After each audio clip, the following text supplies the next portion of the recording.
தனி மனித முயற்சி. எந்த ஒரு விஷயமும் தானாக முதல்ல நடக்கலைன்னா அது மற்றவங்கள்ட்ட நம்ம போய் சேராது. இப்போ நான் என்னையை முதல்ல ரசிக்கணும். அப்போ தான் நான் மற்றவங்களுக்கு ரசிக்கிற மாதிரியான விஷயத்தை சொல்ல முடியும். நான் கண்ணாடியில் பார்த்து என்னைய அப்படி இப்படி எதாவது பண்ணிவிட்டு வயலட் கலர் சட்டை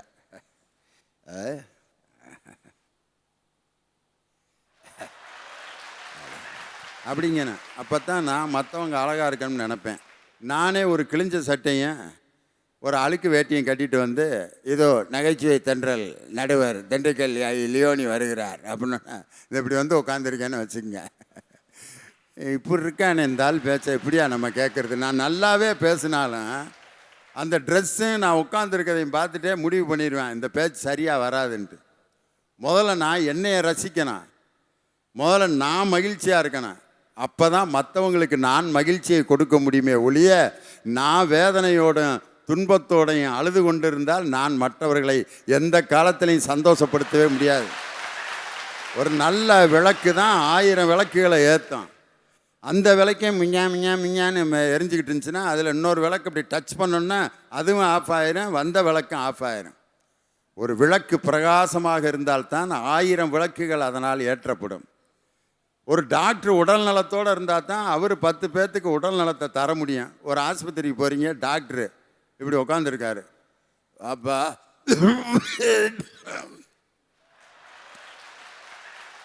காய்ச்ச எனக்கு யார் டாக்டரு வகுறு வலினாலும் இப்படி வலிக்கக்கூடாதுயா ஒரு மனுஷனுக்கு, உட்காரவே முடியல, உங்களுக்கு என்ன செய்யுது அப்படிங்கிறாரு டாக்டரு. எனக்கு ஒன்றும் செய்யலையா, நீ முதல்ல வீட்டில் போய் படியா, உன் கையில் வைத்தியம் பார்த்தா விளங்கி போயிடும், நீயே கும்பிட்டு வியாதியை வச்சுக்கிட்டு நீ எப்படி எனக்கு வைத்தியம் பண்ணுவ? கேட்பானா கேட்க மாட்டானா? அப்போ நல்ல உடல் நலத்தோடு இருப்பவன் தான் இன்னொருத்தருக்கு உடல் நலத்தை தர முடியும். நல்ல மகிழ்ச்சியாக இருப்பவன் தான் இன்னொருவருக்கு மகிழ்ச்சியை தர முடியும். தன்னை நேசிப்பவன் தான் மற்றவர்களை நேசிக்க முடியும். இதுதான் மிகப்பெரிய ஆழமான உண்மை. தனி மனித வளர்ச்சியை பெரிதும் தீர்மானிப்பது சுயமுயற்சியா, வீட்டு சூழலா, சமூக சூழலா? ஐயா, உலகத்துக்கு ஒளி கொடுத்தது வேணா தாமஸ் ஆல்வா எடிசனா இருக்கலாம். ஆனா என் உலகத்துக்கு ஒளி கொடுத்தவங்க என் பெற்றோர்களும் என்னுடைய உற்றார் உறவினர்களும் தான் ஐயா. எந்த குழந்தையும் நல்ல குழந்தைதான் மண்ணில் பிறக்கையிலே, அது நல்லவராவதும் தீயவராவதும் அன்னை வளர்ப்பதிலே, அன்னை வளர்ப்பதிலே. ஆறு கரையில் அடங்கி நடந்திடில் காடு வளம் பெறலாம், என்றும் நல்ல நெறி கொண்டு பிள்ளை வளர்ந்திடில் நாடு நலம் பெறலாம், நாடும் நலம் பெறலாம். இந்த பச்சை கிளிக்கொரு செவ்வந்தி பூவில் தொட்டிலை கட்டி வைத்தேன், அதில் பட்டு தூகிலுடன் அன்னச்சிறகினை மெல்லன இட்டு வைத்தேன். நான் ஆராரோ என்று பாராட்ட உன்னை யாராரோ இங்கு பாராட்ட. பாதை தவறிய கால்கள் விரும்பிய ஊர் சென்று சேர்வதில்லை, நல்ல பண்பு தவறிய பிள்ளையை பெற்றவள் பேர் சொல்லி வாழ்வதில்லை, பேர் சொல்லி வாழ்வதில்லை. ஐயா, இன்றைய இளைஞர்களுக்கு தேவதன்னா ஞாபகம் வர்றது என்னமோ கீர்த்தி சுரேஷும் நயன்தாராவும் தான். ஆனா எனக்கு தேவதன்னா ஞாபகம் வர்றது என்னோட மகேஸ்வரி தாயா. மகேஸ்வரினா யாருன்னு யோசிக்கிறீங்களாயா? ஐயா, அடுப்பங்கரையில் அழுக்கு சீலையில் சரண்யா நான் உனக்காக வந்துட்டேம்மா அப்படின்னு தெய்வம் மாதிரி ஓடி வர என் அம்மா தாயா எனக்கு கிடைச்ச தேவதை. ஐயா, நான் இந்த உலகத்தை பார்க்குற வரைக்கும் கருவில் சுமந்த என் அன்னை நான் இந்த உலகத்தை பார்க்க முடியாதுன்னு தெரிஞ்சதும் என்ன அவங்க தன்னுடைய மனசுலயே சுமக்க ஆரம்பிச்சிட்டாங்க ஐயா.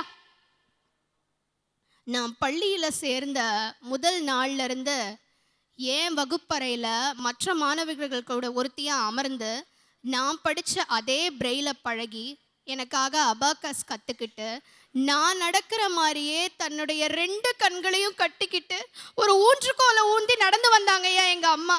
இப்படி பார்வை இல்லாத என்ன மற்றவங்க திரும்பி பார்க்கணுங்கிறதுக்காக தன்னை ஒரு மெழுகு மாதிரி உருக்கிக்கிட்டு எனக்கு ஒளி கொடுத்தவங்க ஐயா என் அம்மா. என் முகத்தில் இருக்கிற 2 கண்களை வேணா நான் இழந்திருக்கலாம், ஆனா என் அகத்தில் இருக்கிற கண்களால எங்க அம்மாவை புரிஞ்சுக்கிட்டு நான் அவங்களுக்காக ஒரு கவிதை எழுதினேன். அம்மா, நீ உலகிற்கு என்னை அறிமுகம் செய்து வைத்தாய். நீ முதலில் என்னை உலகிற்கு அறிமுகம் செய்து வைத்தாய். பின்பு இந்த உலகையே நீ எனக்கு அறிமுகம் செய்து வைத்தாய். நீ 10 மாதம் சுமந்தாய் உன் கருவறையில். நானோ உன்னை பத்திரமாய் சுமந்தேன் என் மன அறையில். தேவதையானவள் வரம் கொடுப்பவள் என்பார்கள். தேவதையானவள் வரம் கொடுப்பவள் என்பார்கள். ஆனால் எனக்கோ தேவதையே வரமாய் கிடைத்திருக்கிறாள் உன் மூலமாக. அம்மா, நீ தந்த ஒரு சின்ன முத்தத்தில் என் இரத்தமே சுத்தமானது, என் இரத்தமே சுத்தமானது. நீ அன்பின் இலக்கியம், நீ அன்பின் இலக்கியம். உன்னை போற்றுவதற்கு இனியும் உண்டோ வேறு வாக்கியம். நீ அன்பிற்கு முதல்வரி, நீ அன்பிற்கு முதல்வரி.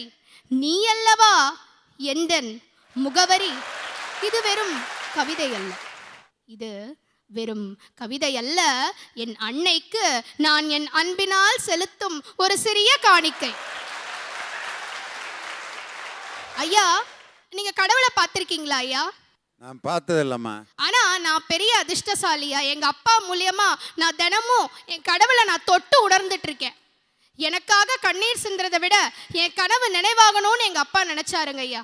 ஆனா இன்னைக்கு இருக்கிற காலகட்டத்துல என்ன மாதிரி உறவுகள் நிறைய குழந்தைங்களுக்கு கிடைக்கிறது இல்லையா? கிடைக்காததுனால தான் இன்னைக்கு அறிவு பசிக்கும் வயிற்று பசிக்கும் நடுவில் போட்டி போட்டு திருடர்களா தீவிரவாதிகளா அலைஞ்சிட்டு இருக்காங்க. என்ன மாதிரி ஒரு உறவினர்கள் அவங்களுக்கும் கிடைச்சிருந்தா கண்டிப்பா இந்த தேசத்துக்கு ஒரு வலுவான தூண்களா இருந்திருப்பாங்க. மதுரை ஆவணியாவரத்துல ஒரு பாத்தியாட்ட போய் ஐயா ஒரு பாட்டு எழுதி கொடுங்கவையா அப்படின்னு கேட்டேன். அவர் என்ன பாட்டு எழுதி கொடுத்தா தெரியுமா?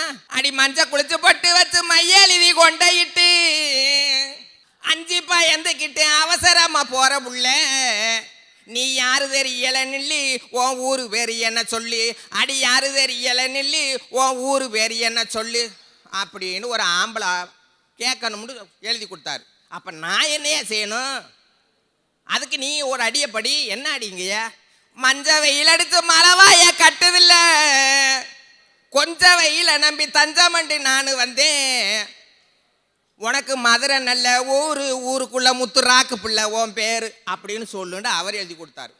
என்னடா அது அப்படின்னா ஆடி பாடிக்கிட்டு நான் தெரிஞ்சேங்க ஐயா. சமுதாயம் என்னைய பார்த்துச்சு, சமுதாயத்தை வச்சு பொழைச்சிக்கிட்டு இருந்தேன். அடுத்தபடியாக என்ன செஞ்சாங்க?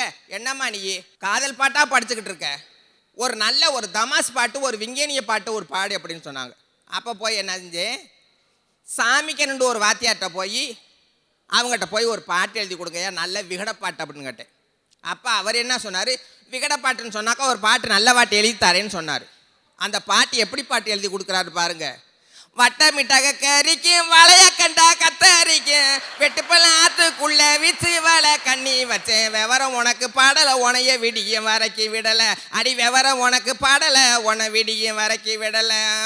வெட்டுப்பழம் ஆத்துக்குள்ள வீச்சு வலை கண்ணி வச்சான், வட்டச்சூளி கண்ட ஓல வளைய விட்டு ஒதுங்க வேண்டா. வாக்கப்பட்டது உண்டா இதுக்கு வழக்கு இருந்தா கொண்டா, அட வாக்கப்பட்டது உண்டா இதுக்கு வழக்கு இருந்தா கொண்டா அப்படின்னு அவர் படித்து எழுதி கொடுத்தார். இதெல்லாம் பார்த்துட்டு என்ன செஞ்சான்? எங்களுக்கு இப்படி ஆடி பாடி உல்லாசமாக இருக்கிறாங்களே, இந்த திருநங்கைகளுக்கு ஒரு அங்கீகாரம் கொடுக்கணும் அப்படின்னு சொல்லிட்டு திரியண்டா என்ன, நங்கையண்டா என்ன அப்படின்னு சொல்லிட்டு முத்தமிழ் அலைஞர் டாக்டர் கலைஞர் ஐயா என்ன செஞ்சார்? எங்களுக்கு திருநங்கைன்னு சொல்லி ஒரு அங்கீகாரத்தை கொடுத்தாரு. எங்களுக்கு ஒரு வாரியத்தை கொடுத்தாரு, ஓட்ட ஐடியும் கொடுத்தாரு, வீட்டு மன பட்டா கொடுத்தாரு, எங்களுக்கு ரேஷன் கார்டு கொடுத்தாரு, வீடு கட்டி வாழ்கிறதுக்கு ஒரு லோனை கொடுத்தாரு. அப்படி இருக்கும்போது இன்றைக்கு நான் மதுரை மாவட்டத்தில் திருநங்கைகள்லாம் நல்லபடியாக சந்தோஷமாக ஐயாவுடைய முயற்சினால் சந்தோஷமாக வாழ்ந்துக்கிட்டு இருக்கிறோம். எங்களுக்கு பேச எனக்கு வாய்ப்பு கொடுத்த நல்ல உள்ள கோடி மக்களுக்கு என்னுடைய மனமார்ந்த நன்றியை தெரிவித்து கொண்டு முடிக்கிறேன். வணக்கம். ஒரு உண்மையான செய்தி, ஆனால் உருக்கமான செய்தி ஒன்று உங்ககிட்ட சொல்ல விரும்புகிறேன். அருணிமா சின்ஹா அப்படிங்கிற பேர் 3 ஆண்டுகளுக்கு முன் இந்திய நாட்டில் பிரபலமாக பேசப்பட்ட பேர். ஆனால் அவங்கள பற்றி இன்னைக்கு நான் இந்த மேடையில் பேசுறது தான் நான் பெருமையாக நினைக்கிறேன்.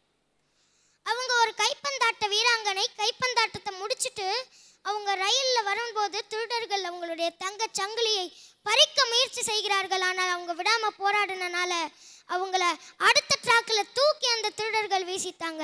அது இரவு நேரங்கிறனால நிறைய ட்ரெயின் அவங்க காலில் ஏறி போச்சு. இருந்தாலும் தான் சுயமுயற்சினால் முன்னேறணும்னு சொல்லிட்டு அவங்க செயற்கைக்கால் பொருத்தி எவரெஸ்ட் சிகரம் ஏறினாங்க. 0 டிகிரி செல்சியஸ்க்கு கம்மியான பனிப்புயல், வெப்பம், மழை, காற்று இதெல்லாம் பத்தாதுன்னு அவங்களுடைய செயற்கைக்கால் வர நழுவ ஆரம்பிச்சிருச்சு. ஒரு கையில் நழுவுற அந்த செயற்கைக்காலையும் இன்னொரு கையில் கயிறையும் பிடிச்சிட்டு அவங்க எவரெஸ்ட் சிகரத்தை அந்த வீரம் அங்கே அடைஞ்சானா அதுக்கு காரணம் உங்களுடைய சுயமுயற்சிங்கிற நான் இங்கே பதிவு செய்ய விரும்புகிறேன். இது வரைக்கும் நம்ம எப்படிங்க இருந்தோம்? குறிப்பாக இளைஞர்களே எடுத்துக்குவோம்.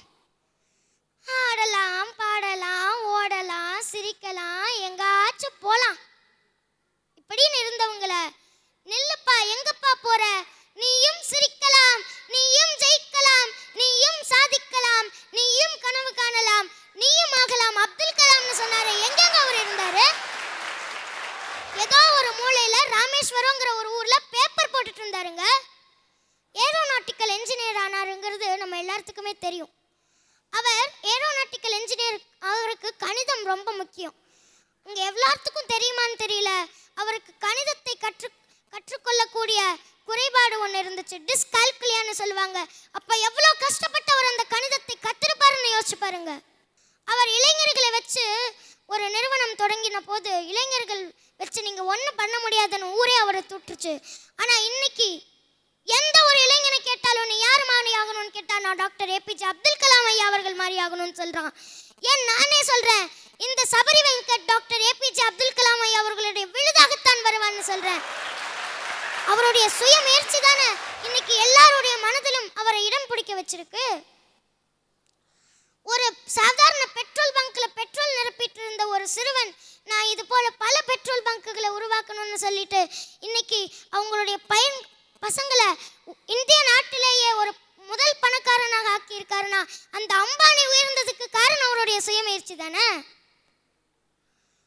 ஒரு பெற்றோருக்கு ஒரு குழந்தை ஒன்று பிறந்தது. அந்த குழந்தைய ஆசையா வளர்த்தலான்னு சொல்லி அவங்க அம்மா தூக்கி பார்த்தா அந்த குழந்தைக்கு 2 கண்களும் தெரியாது. அந்த குழந்தை படிக்கணும்னு நினைச்சு ஊரெல்லாம் தூற்றினாலும் 247 தமிழ் எழுத்துக்களையும் தன்னுடைய முதுகில் எழுத சொல்லி கத்துக்கிட்டு படிச்சு ஒரு டாக்டரோ என்ஜினியரோ லாயரோ ஆகலைங்க. ஒரு மாபெரும் கவிஞராகி மாறி மலை போன்ற கவிதைகளை நம் தமிழ் மொழிக்கு தந்திருக்கார். யார் பத்தி பேசுறேன்னு பாக்குறீங்களா? வீரராகவன் ஐயாவை பத்தி தான் பேசுறேன். தர்மம் செல்வத்தை பாதுகாக்கும், மெதுவாக பேசுவது ரகசியத்தை பாதுகாக்கும், கலந்து ஆலோசிப்பது சிந்தனையை பாதுகாக்கும், ஒரு நல்ல நடத்தை ஒழுக்கத்தை பாதுகாக்கும். அதுபோல ஒரு தனி மனிதனுடைய முயற்சி தான் அவனுடைய நன்மைகளையும் வெற்றிகளையும் மகிழ்ச்சியையும் வளர்ச்சியையும் பாதுகாக்கும் என்று சொல்லி ஒரு தனி மனிதனுடைய வளர்ச்சிக்கும் மகிழ்ச்சிக்கும் பெரிதும் துணை நிற்பது சுயமுயற்சியே சுயமுயற்சியே சுயமுயற்சியே என்று கூறி முயலும் வெல்லும் ஆமையும் வெல்லும், ஆனால் முயலாமை என்றும் வெல்லாது என்பதை பதிவு செய்து விடைபெறுகிறேன். நன்றி, வணக்கம். ஐயா, இன்னைக்கு தனி மனிதன் தன்னுடைய பாதுகாப்பிற்காக செலவழிக்கிற பணத்தை விட வீட்டு சூழலுக்கிறவங்க வீட்டின் பாதுகாப்பிற்காக செலவழிக்கிற பணத்தை விட அரசாங்கம் என்கின்ற சமூக சூழல் வருஷத்துக்கு 40.4 பில்லியன் US$ மதிப்பளவுக்கு பணத்தை செலவழிக்குதுன்னா இது சுயமுயற்சியாளர் வீட்டு சூழலாளர் கொடுக்க முடியுமாயா? இன்னைக்கு நாம நிம்மதியா வீட்டில் தூங்குறோம். தூங்குறோம்னா நமக்கு எல்லா உரிமையும் இருக்கு, சுதந்திரம் அடைஞ்சிட்டோம், எல்லா வளர்ச்சியும் நமக்குள்ள இருக்கு. ஆனா இன்னைக்கு நாம நிம்மதியா தூங்குறோம்னா இன்னைக்கு நாட்டை எல்லையில உடல் பொருள் ஆவியை பொருட்படுத்தாது, குளிர் வெயில்னு பார்க்காம துப்பாக்கியை கையேந்தி நிக்கிற ராணுவம் என்கின்ற சமூக சூழல் இல்லைன்னா எந்த மனுஷனுக்கு ஏன் வளர்ச்சி கிடைக்கும்? ஐயா, இன்னும் உங்களுக்கு எளிமையா புரிய வைக்கணும்னா இந்த சுயமுயற்சிங்கிறது எப்படி தெரியுமா இருக்கு? ஏடிஎம் கார்டு மாதிரி ஒரு நாளைக்கு 3 டைம் மட்டும்தான் யூஸ் பண்ண முடியும். ஆனால் வீட்டு சூழல்னு பேசுகிறாங்களே, அது ஏடிஎம் மிஷின் மாதிரி. இன்னைக்கு பணம் எப்போ வரும் எப்போ போகும்னே யாருக்கும் தெரியாது. ஆனால் சமூக சூழல் என்பது பேங்க்ல சேமிச்சு வைக்கிற பணம் மாதிரி. நம்மளுடைய தேவைக்கு ஏற்ற மாதிரி பணத்தை நம்ம பேங்க்ல இருந்து எடுத்துக்க முடியும். அதனால தான் சொல்றேன், தனி மனிதனின் வளர்ச்சியை நிர்ணயிப்பது சமூக சூழலாக மட்டும்தான் இருக்க முடியும். நான் ஏழை குடும்பத்தில் பிறந்தவ, அரசு கல்லூரியில் படிக்கிறேன். ஏன்னா என் பொருளாதார நிலைமை அப்படி. ஏன் நானும் சுயமுயற்சியோட உழைச்சேன், நல்ல மதிப்பெண்கள் எடுத்தேன். எனக்கு ஐஏஎஸ் படிக்கணும்னு ஆசையா. இதை என் வீட்டில் சொன்னேன். எங்கள் வீட்டில் சொன்னது, உன்னை படிக்க வைக்கிற அளவுக்கு வசதி என்கிட்ட இல்லைம்மா, என்னால் முடிஞ்சதை உனக்கு படிக்க வைக்கிறேன்னு சொல்லி என்னை அரசு கல்லூரியில் சேர்த்து வச்சாங்க. அங்கே இருக்கிற ஆசிரியர்கள் என்கின்ற சமூக சூழல், உனக்குள்ளேயும் திறமை இருக்கு, இந்த திறமை வழியாலும் உன்னால சாதிக்க முடியும்னு சொல்லி இன்னைக்கு இந்த மேடையில வந்திருக்கேன். இந்த மேடையில நான் பேசுறேன்னா அந்த வளர்ச்சிக்கு காரணம் சமூக சூழல் தாயா. இன்னைக்கு இந்த வாய்ப்பை கொடுத்த மாதிரி நாளைக்கு நான் ஐஏஎஸ் படிக்கிறதுக்கு இந்த சமூக வாய்ப்பு கொடுக்குன்ற நம்பிக்கையில நான் பேசுறேன். இங்க எல்லாரும் பேசுனாங்க, நான் சுயமுயற்சி வீட்டு சூழல்னு சொல்லிட்டு. இவங்கெல்லாம் இந்த மேடை ஏறி பேசணும்னா சுயமுயற்சி இருக்கு எனக்குள்ளன்னு சொல்லி வீட்டிலேருந்து நடந்தாயா பேசுனாங்க? இல்லை, என் மகன் இன்னைக்கு மெட்ராஸில் போய் பேசுகிறான் அப்படின்னு சொல்லிட்டு பெற்றவங்க ரோடாயா போட்டு கொடுத்தாங்க? இல்லை, இங்கே தன்னுடைய கருத்தை வைத்து ஜெயிக்கணும்னா அவங்களுக்கு போக்குவரத்து துறை என்கின்ற சமூக சூழல்னா அவங்க இன்னைக்கு பேசியிருக்கவே முடியாதியா. இன்னைக்கு ஒரு நாடே உயர்ந்து பார்க்குற அளவுக்கு, அமெரிக்காவே இந்தியாவை கண்டு பயப்பட அளவுக்கு ஒரு வளர்ச்சியை கொண்டு வந்தவர் அப்துல் கலாம் ஐயா அவர்கள். அவருடைய வளர்ச்சியை கண்டு நாசா சொல்லிச்சு, நீ என் நாட்டுக்கு வந்துரு, உன் நாட்டில் வாங்குற சம்பளத்தை விட 50 மடங்கு, எத்தனை மடங்கு? 50 மடங்கு அதிகமாக தரேன், என் நாட்டுக்கே வந்துருன்னு சொன்னாங்க. இதே நாமளா இருந்தால் என்ன சொல்லியிருப்போம்? ஆனால் அப்துல் கலாம் சொன்னது என்ன தெரியுமா? உன் நாட்டு மக்களுக்காக நான் உழைச்சி வாங்குற அந்த 50 மடங்கு பணங்களை விட என் நாட்டில், என் இந்திய நாட்டு மக்களுக்காக நான் உழைச்சி வாங்குற அந்த 1 ரூபாய் போதும்னு சொன்னாரே. அவருடைய வளர்ச்சிக்கு பின்னாடி இருந்தது சமூக சூழல் தானே. வாழ்ந்தவர் கோடி மறைந்தவர் கோடி, மக்கள் மனதில் நிற்பவர் யார்? ஆக இறந்து சாம்பலாக போவதை விட உயிரோடு இருந்து பிறருக்கு சாம்பிளாக இருக்கணும்னு சொல்லிட்டு எனக்கு வாய்ப்பளித்த அன்பு உள்ளங்களுக்கு இந்த ஆஷிகாவின் நெஞ்சார்ந்த நன்றிகள்.